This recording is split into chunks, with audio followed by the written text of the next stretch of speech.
Sad but true, আমি সাদ রহমান আপনাদেরকে আমন্ত্রণ জানাচ্ছি আজকের আলাপে। আজকে আমরা আলাপ করব আগামী নির্বাচনকে সামনে রাইখা জামায়াত এনসিপি যেই জোট তারা যেই পরিমাণ সাকসেসফুল হবে ভাবতেছিল তারা সেটা কেন হইতে পারতেছে না। আপনারা নিশ্চয়ই দেখছেন যে গত কয়েকদিন তারেক রহমান সাহেব দেশব্যাপী যে সমাবেশ ইত্যাদি প্রচারণা চালাইতেছেন, তাতে কইরা তার দিকে দেশের মানুষের গণমাধ্যমের সব কিছু মিলে তার দিকে যেই পরিমাণ একটা ফোকাস দেখা যাচ্ছে সেইটা এনসিপি জামায়াত জোটের মধ্যে দেখা যাচ্ছে না। এবং নির্বাচনের প্রায় ২-৩ সপ্তাহ আগেই আমরা যদি নির্বাচনের ফলাফল একভাবে ভাইবা নিতে চাই, সেটা আমরা ভাইবা নিতে পারতেছি। বেশ কয়েকটা ইন্ডিকেটর এখানে আছে, যেমন আমরা বলতে পারি যে বিশেষ করে গণমাধ্যমে আপনি যদি বিএনপি এবং অন্যদিকে এনসিপি জামাত জোটকে পাশাপাশি রাইখা দেখেন, তাইলে আপনি বুঝবেন যে উভয় বা দুইজনের ফোকাস বা দুইজনকে মানুষ যেভাবে নিচ্ছে বা নির্বাচনকে সামনে রেখে যে গুরুত্ব সহকারে দুইটা জোটকে দেখতেছে বা দুইটা পার্টিকে দেখতেছে, সেখানে এনসিপি জামাত জোট অনেকটাই মানুষের ফোকাস কম পাচ্ছে। অন্যদিকে তারেক রহমান সাহেবের যেই নির্বাচনী প্রচারণা, এনসিপি জামাত জোট বা জামায়াত এনসিপি জোট মূলত সেই প্রচারণারই এক ধরনের মিমিক্রি বা এক ধরনের অনুকরণ নির্ভর প্রচারণা চালাইতেছে। আপনারা জানেন যে জামায়াত এনসিপি জোট বা এটাকে আমরা যতই জোট বলি না কেন, এইটা মূলত একটা জামায়াতেরই অবস্থান এবং জামায়াত এখানে এতই মুখ্য একটা দল যে এখানে তাদের যে জোট সঙ্গী তাদেরকে আসলে আমাদের সেইভাবে হিসাব করারও দরকার পড়ে না। ফলে আমি মূলত সাতটা ফ্যাক্টর নিয়ে আজকে আলাপ করব, যে সাতটা ফ্যাক্টর মূলত জামায়াতে ইসলামেরই তৈরি করা ফ্যাক্টর এবং এই ফ্যাক্টরগুলোর কারণেই আমি মনে করি যে নির্বাচনের প্রায় ২-৩ সপ্তাহ আগেই আসলে জামায়াতে ইসলাম নির্বাচনের যে রেস বা যে দৌড় সেখান থেকে পিছায় পড়ছে। প্রথম যেটা আপনারা জানেন যে জামায়াতে ইসলাম এবার যেই নির্বাচনটা করতেছে সেই নির্বাচনে তাদের প্রধান পয়েন্ট হচ্ছে ঈমান এবং বেহেশত। আপনি যদি জামায়াতে ইসলামে ভোট না দেন তাইলে আপনি বেহেশতে যাইতে পারবেন না। এই যে কথাগুলো তারা বলতেছে, এইটা ভোটের রাজনীতিতে বা ভোটের মাঠে যতই চটকদার শোনাক না কেন, বাংলাদেশের মানুষ কার্যত অত বোকাও না, যার ফলে আসলে তারা আসলে জামায়াতে ইসলামের এই ধরনের কথাগুলোকে বাই করবে। ফলে জামায়াতে ইসলাম ঈমান এবং বেহেশতে নিয়ে যেটা করতেছে সেটা উপর দিয়ে অনেক চটকদার শোনাইলেও এটা জামায়াতে ইসলামের বিরুদ্ধে যাচ্ছে। প্রথমত, আপনি যতক্ষণ না পর্যন্ত আল্লাহ এবং তার রাসূল বা কোরআন সুন্নাহ বা আল্লাহ এবং রাসূলের সঙ্গে শিরিক কুফরি না করবেন, ততক্ষণ পর্যন্ত আপনার ঈমান যাওয়ার কোনো সম্ভাবনা নাই। এবং এইটা দেশের মানুষ জানে। বাংলাদেশ একটা মুসলমান প্রধান দেশ এবং এইখানে মানুষকে যখন আপনি ঈমান চলে যাওয়ার ভয় দেখাবেন, মানুষ হয়তো এক ধরনের ভয় পাবে, কিন্তু মানুষ জানে যে তার ঈমান আসলে জামায়াতে ইসলামে ভোট না দেওয়ার কারণে যাবে না। ফলে তাদের ভোটের পুরা প্রচারণাটাই এক ধরনের অন্তঃসারশূন্য অবস্থায় গিয়ে পৌঁছাইতেছে। অন্যদিকে বেহেশতে নেওয়ার মালিক তো জামায়াতে ইসলাম না, বেহেশতে নেওয়ার মালিক আল্লাহ তাআলা। সো আপনি যখন বেহেশতে নেওয়ার মালিক হয়ে উঠতে চাইবেন এবং মানুষকে যখন সেই জায়গা থেকে একটা ভয় দেখানোর চেষ্টা করবেন, মানুষের বাচ্চাকে ছুঁয়া তাকে কসম কাটাইয়া নানা ধরনের ভোট নিজের দলে নিয়ে আসার চেষ্টা করবেন, সেটা আসলে ভোটের রাজনীতিতে আপনার মনে হইতে পারে যে আপনি এখানে সাকসেসফুল হবেন, কিন্তু বাস্তবত আপনি এখানে কখনোই সাকসেসফুল হইতে পারবেন না। আপনার যে নির্বাচনী প্রচারণা সেটাই একভাবে আপনার বিরুদ্ধে গিয়ে দাঁড়াইতে পারে। দ্বিতীয়ত, জামায়াতে ইসলাম এই ভোটের রাজনীতিতে ভোটের নির্বাচনের প্রায় ২-৩ সপ্তাহ আগে রেস থেকে একটু পিছায় পড়ার কারণ হইল যে তারা নির্বাচনকে সামনে রেখে এনসিপিকে সঙ্গে নিছে। এনসিপিকে সঙ্গে নেওয়ার কারণে তাদের যে ক্রেডিবিলিটি বা জামায়াতে ইসলামের যে একান্ত ক্রেডিবিলিটি ছিল সেইটা অনেকাংশেই হারাইছে। এনসিপি জামাতে যাওয়া যেই কথা, বিএনপিতে যাওয়া সেই কথা ছিল না। বিএনপি জামায়াতের তুলনায় আরও বড় পার্টি, ফলে এনসিপি যদি বিএনপির সঙ্গে যাইতো, এনসিপি সেখানে একটা অবস্থান বা সেখানে একটা উইং আকারে সেখানে যুক্ত হইতে পারতো। কিন্তু জামাত যখন এনসিপিকে নিছে, এনসিপির একটা অস্তিত্ব জামাতকে স্বীকার করতে হয়েছে। এবং সেখানে আপনারা খুব ভালোভাবেই জানেন যে এনসিপি গত ১-১.৫ বছরে তাদের যে রাজনীতি, সেই রাজনীতিতে তারা প্রতি মুহূর্তে নানাভাবে ক্রেডিবিলিটি হারাইছে। জুলাই আন্দোলন যখন হচ্ছিল, জুলাইয়ের গণ আন্দোলন যখন হচ্ছিল, তখন খুব স্বাভাবিকভাবেই আপনারা জানেন যে তাদের জনপ্রিয়তা, এনসিপির এই যে নেতারা যারা মুখ্য লিডার এই দলের, তারা সবাই ব্যাপক মাত্রায় জনপ্রিয় ছিলেন। কিন্তু তারা যখন রাজনীতিতে সক্রিয় হইতে চাইলেন, তখন তারা একদম শুরুতেই ইসলামিক পপুলিস্ট একটা রাজনীতির দিকে ঝুঁকছেন এবং তারা মবের পক্ষে নানাভাবে সম্মতি উৎপাদন করছেন। তারা রাষ্ট্রীয় প্রতিষ্ঠানগুলা এবং গণমাধ্যমের বিরুদ্ধে সরাসরি কথা বলছেন এবং এই যে জোট কেন্দ্রিক যে রাজনীতিটা তারা একবার এক এক কথা বলছেন, এই সব কিছু মিলাইয়া তাদের ক্রেডিবিলিটি দিনে দিনে শুধু কমছে এবং তাদের মধ্যে অনেকের ব্যাপারেই দুর্নীতির নানা ধরনের অভিযোগ সামনে আসছে এবং গণমাধ্যমগুলো তাদের এসব দুর্নীতি নিয়ে খোলামেলা আলোচনা না করলেও তাদের দুর্নীতির ব্যাপারে মানুষ ওয়াকবিহাল ছিল। নির্বাচনকে কেন্দ্র কইরা তারা অনেকবার বলার চেষ্টা করছে যে তারা কোথাও যাবে না, তারা শাপলাকলি নিচ্ছে, তারা বিএনপির দিকে যাবে না, জামাতের দিকে যাবে না। প্রথমে একবার তারা বা জামাতের যে ৮ দলীয় জোট সেখানে মানে একটা আন্দোলন করার জন্য সেখানে যুক্ত হয়েছিল, সকালে ঘোষণা দিল, বিকালে আবার সেখান থেকে সরে গেছে। তখন আবার মনে হয়েছে যে তারা বিএনপির দিকে যাইতে পারে, বিএনপিও তাদেরকে নেওয়ার জন্য প্রস্তুত ছিল। তো এক পর্যায়ে আবার তারা ঘুইরা জামাতের দিকে গেছে। ফলে এই পুরো প্রক্রিয়াটার মধ্যেই তারা মানে কনসিস্টেন্সি তাদের ছিল না, ফলে তাদের ক্রেডিবিলিটি প্রতি মুহূর্তে হারাইছে। এবং জুলাই ২৪-এর গণ আন্দোলনের সময় এই ছাত্র নেতারা মানুষের মধ্যে যেই পরিমাণ জনপ্রিয় ছিলেন তারা আর সেই জনপ্রিয় বাস্তবতায় নাই। এখন আপনি যদি চিন্তা করেন যে আগামী নির্বাচনে জুলাই গণ অভ্যুত্থানের কাছে কত ভোট যাবে, এই প্রশ্নটা যদি আপনি করতে চেষ্টা করেন তাহলে দেখবেন যে এই যে বড় বড় লিডাররা তাদের খুব একজন বা দুইজন হয়তো জিততে পারেন বা কেউই আসলে জেতার জন্য নির্বাচন করতেছেন না। ফলে জেতার আশাই যাদের নাই তাদেরকে যখন একটা দলে নেওয়া হইলো, তাদের অস্তিত্বটাকে এত বড়ভাবে নিয়ে আসা হইলো। এবং আপনারা জানেন যে জামাত ইসলাম জোটে যখন এনসিপি যুক্ত হয়েছে তখন এরকম আলাপও হচ্ছিল যে জামাত জোট যদি কোনোভাবে জিতে সেক্ষেত্রে নাহিদ ইসলাম হবেন প্রধানমন্ত্রী ইত্যাদি। ফলে সব কিছু মিলাই এনসিপির যে এই জোটে যুক্ত হওয়া এইটা শেষ পর্যন্ত জামায়াত জোটের জন্য এক ধরনের ক্রেডিবিলিটি হারানোর রাস্তা হয়েছে এবং তাদের যেই গুরুত্ব ছিল ভোটের রাজনীতিতে সেই গুরুত্ব তাদের কমতে শুরু করছে। তৃতীয়ত আমি যেটা বলবো যে তারা একটা ক্ষমতার প্রতীকে পরিণত হয়েছে এই ছাত্র সংসদ নির্বাচনগুলোতে জেতা এবং সেগুলোকে ব্যবহার করার মাধ্যমে। আপনারা নিশ্চয়ই শুনছেন যে গতকালকে জামায়াতের এক এমপি প্রার্থী তিনি বলছেন যে ঢাকা বিশ্ববিদ্যালয়ের যে ডাকসু সেটা ছিল মাদকের কারখানা, সেটা ছিল বেশ্যাখানা। ফলে এই যে ক্ষমতার যেই প্রতীক হয়ে ওঠা, ক্ষমতার যে নির্লজ্জ বক্তৃতা, ক্ষমতার যে নির্লজ্জ বিকার, এগুলোর ভিতরে যে তাদের হাজির হওয়া, এইটা মানে জামাতের জন্য নির্বাচনের আগে এক ধরনের কাল হয়ে দাঁড়াইছে। এবং ছাত্র সংসদ নির্বাচনের যে পরে যেই নেতারা এখান থেকে বের হয়ে আসছেন, সর্বমিত্র চাকমার কথা বলতে পারি, তাকে ইসলামী ছাত্র শিবির সামনে রাখা তার মাধ্যমে এমন সব কাজকর্ম করাইছে পথচারীদের বিরুদ্ধে, গতকালকে দেখলাম শিশুদের বিরুদ্ধে।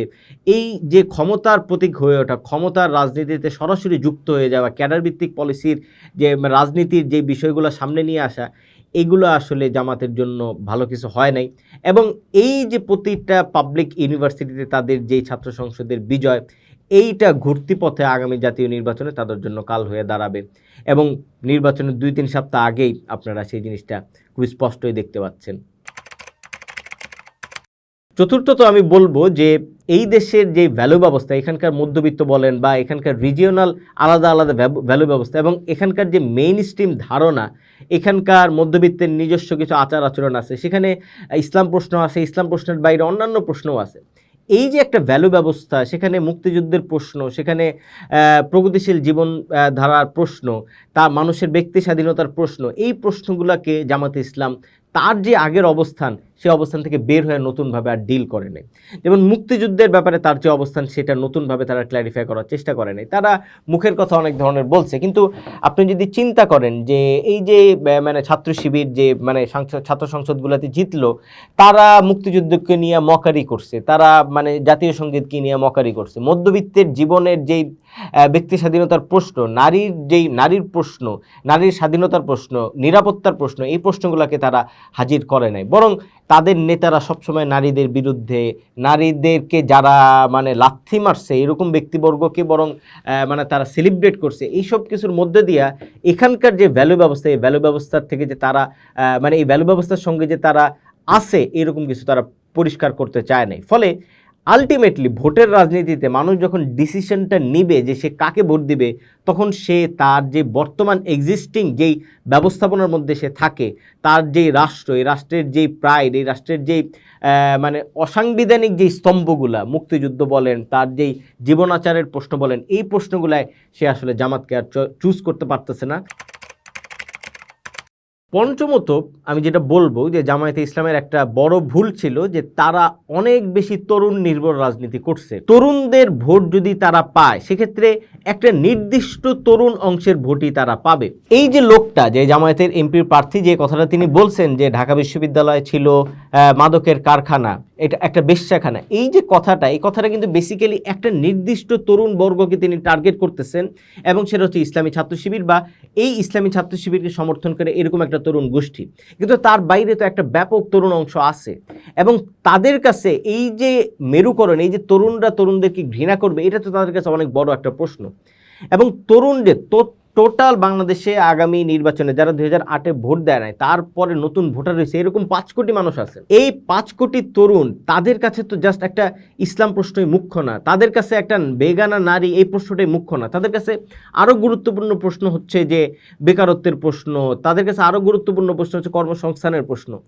এবং তারা যে মানে এই যে জেনারেশন জি বলেন, এই যে একটা নতুন দুনিয়া, যে দুনিয়ার মানে ল্যাঙ্গুয়েজ ভিন্ন, ভাষা ব্যবস্থা ভিন্ন, সেই নতুন দুনিয়ায় তাদের যে স্বাধীনতার প্রশ্ন, তাদের যে পোশাক আশাক, নতুন যে সাংস্কৃতিক বিন্যাস, সেই জায়গায় তাদের যেই মানে হাজির নাজির হওয়া, এই যে প্রশ্নগুলা, এই প্রশ্নগুলো তো জামাত ইসলাম ডিল করে নাই। তারা তরুণদেরকে ফোকাস করছে, কিন্তু তরুণদের কেবল একটা পপুলিস্ট অংশ, যারা ইসলাম কেন্দ্রিক রাজনীতি করে, যারা নারী বিরোধী রাজনীতি করে, তাদেরকেই তারা মুখ্য করে তুলছে। ফলে আপনি যদি একটা 5 কোটি তরুণ ভোটারের কথা চিন্তা করেন, সেখানে কিন্তু আপনি কোনোভাবেই ধরে নিতে পারেন না যে 3 কোটি ভোটার বা 2.5 কোটি ভোটার আপনাদের আছে যারা আসলে কেবলই ইসলাম প্রশ্নকে মুখ্য করে রাজনীতি করে। বরং এই যে সোশ্যাল মিডিয়া স্ফিয়ারগুলোতে বা এই অনলাইন স্পেসে তাদের যেই হাজির থাকা ইসলামী ছাত্র শিবির বা তাদের, এটা তো আসলে একটা মানে কমপ্লিটলি একটা প্ল্যান, একটা পরিকল্পনা। ফলে এটা দিয়ে আপনার যে ভোটের রাজনীতি, সেখানে তো আপনি বিশেষ কিছু তুলতে পারবেন না, কারণ দেশের সব তরুণরা এই ইসলাম প্রশ্ন বা নারী বিরোধিতা, নারীকে সেকেন্ড ক্লাস সিটিজেন হিসেবে বর্গায়িত করার যে রাজনীতি, সেই রাজনীতি তো আসলে সাবস্ক্রাইব করে না।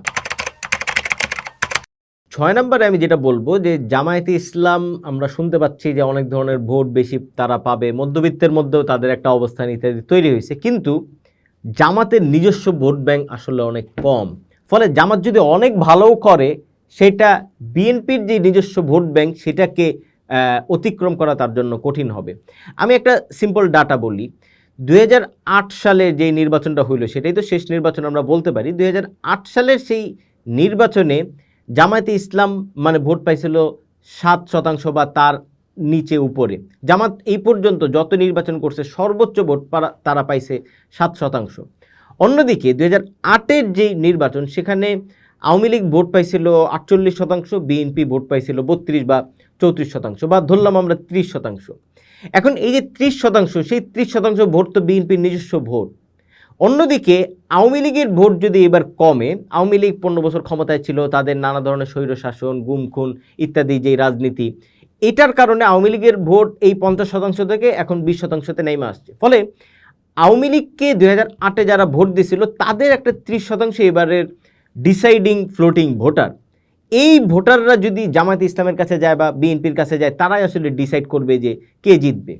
আপনি জাস্ট চিন্তা করেন যে এই 30% ভোটারের মধ্যে 20% যদি জামাতের সঙ্গে যায়, তাইলে জামাতের মানে ভোট হয় 27% তরুণ ভোটারের বাইরে।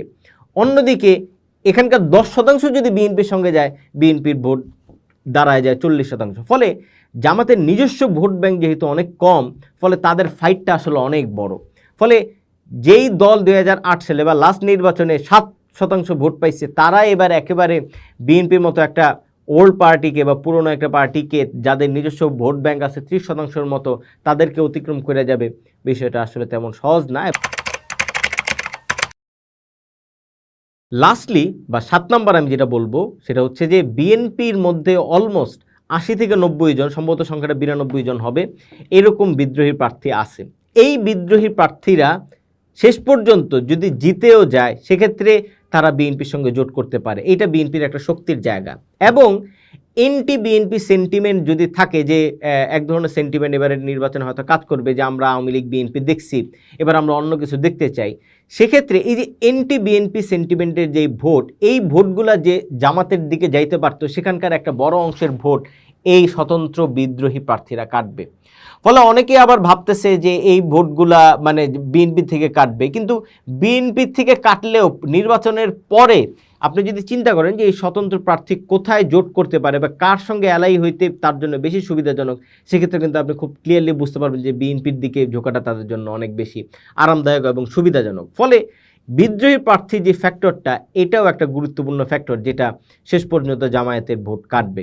ফলে এই 7টা পয়েন্ট, এটা যদি আপনি মানে ফ্যাক্টর আকারে দেখেন, তাইলে আপনি বুঝবেন যে নির্বাচনের 2-3 সপ্তাহ আগে ঠিক কী কারণে জামায়াতে ইসলাম আসলে ভোটের রাজনীতির যে রেস, সেখান থেকে আমি এই 7টা পয়েন্টের মধ্যে সবচেয়ে বেশি ফোকাস করতে চাই যে জায়গাটা, সেটা হচ্ছে যে তারেক রহমান যখন পলিসি বেইজ রাজনীতি এবং রাজনৈতিক সংস্কৃতিতে একটা নতুন ল্যাঙ্গুয়েজের আবির্ভাব ঘটাইতে চাচ্ছেন, তখন তারা এই ইমান নির্ভর রাজনীতি, যে জামায়াতে ইসলামকে ভোট না দিলে ইমান থাকবে না ইত্যাদি, যেই অকারণ মানে জাস্ট পপুলিস্ট রাজনীতি ছাড়া আর কিছুই করতেছে না, এইটা আগামী নির্বাচনে একটা খুবই গুরুত্বপূর্ণ ডিসাইডিং ভূমিকা হিসাবে হাজির হবে।